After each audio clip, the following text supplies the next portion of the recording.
The Rainbow Solution.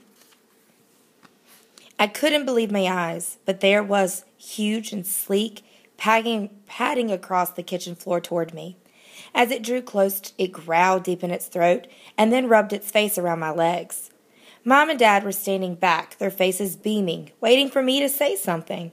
Grandpa was with them, too, and even he was smiling. "For me?" I managed to gasp. "Mom, Dad, this is the pet of my dreams. You shouldn't have." "You deserve it, Riley, darling," said Mom.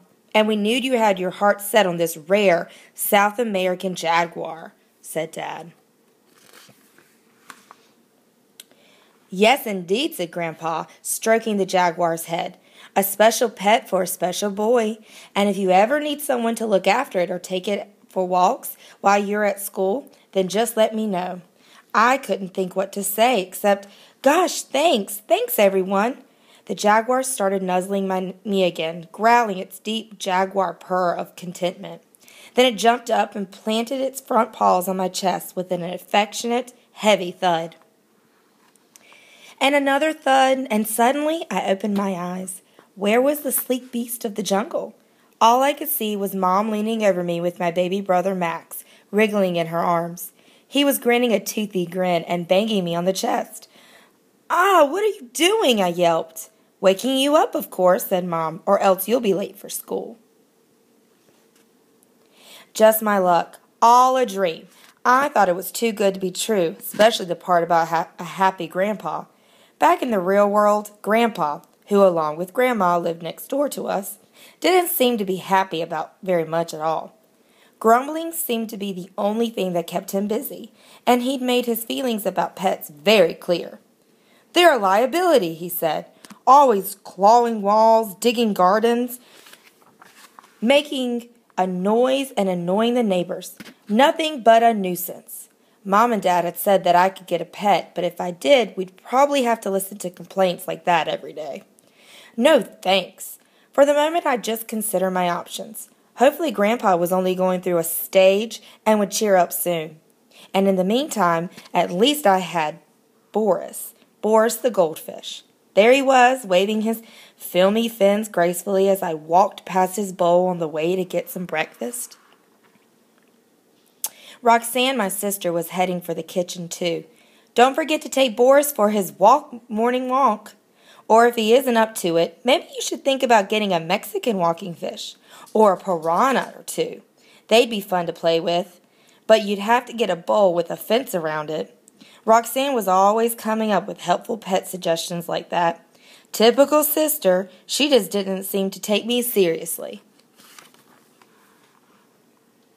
When I walked into the kitchen, I saw a mysterious carton on the kitchen table. It was mysterious because someone had written "Eat Me" across the top.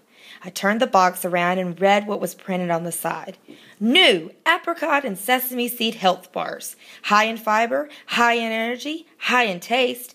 "High in there," yawned a sleepy voice from in the hallway. "Found me a surprise?" It was Dad, in his crumpled striped pajamas. I hadn't expected to see him. "I didn't hear you come home, Dad," I said. He tousled my hair. "I sneaked in when you were asleep." This made me feel like laughing out loud. My father doesn't sneak. He lumbers like a great big bear. "Yep," said Dad. "I just eased here down the side of the house and very inside. Crept inside. No one could have heard me. Here is Dad's truck, a huge 22-wheeled semi-trailer painted all the colors of the rainbow, and Hercules is written in big bold letters across the front, and on the back it says, "Rainbow Transport. We go anywhere, Bill Rainbow." Dad drives Hercules all over the country, delivering goods to supermarkets and all kinds of stores. Over breakfast, I told Mom and Dad about my dream. "You gave me a pet jaguar," I said, pouring some cereal into a bowl. "It was great. Even Grandpa liked it." Dad laughed. "Keep dreaming," he said. "But you can get another pet," Mom said, "if you're sure you want one. And you can decide what sort of pet you want, preferably not a jaguar." "Try something more common, like an elephant or a mongoose," put in Roxanne. "Ha ha, very funny. I gave her what I hoped was a withering look. I just don't want to rush into it, I said, and I think that anything noisier than Boris might cause a lot of trouble with our next-door neighbors. As if what I had said had set off some kind of explosion, there was a sudden pounding at the back door. In burst Grandpa like a jack-in-the-box, shaking his fist. "What do you mean, coming home in the middle of the night and making all that noise? You woke everybody up," he glared at Dad. "I thought I came in fairly quiet, Cyrus," said Dad, scratching his head.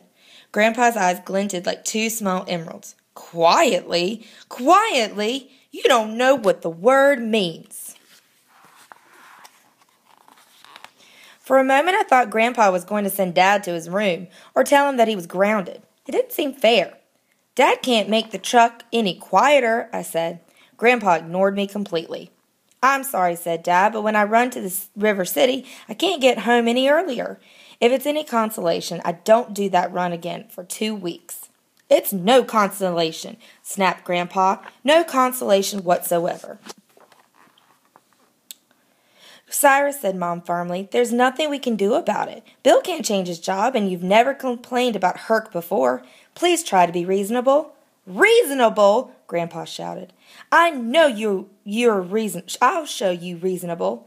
"Now look," soothed Dad, "what say you go home and calm down? I'll see what I can do in the future about coming in more quietly, okay?"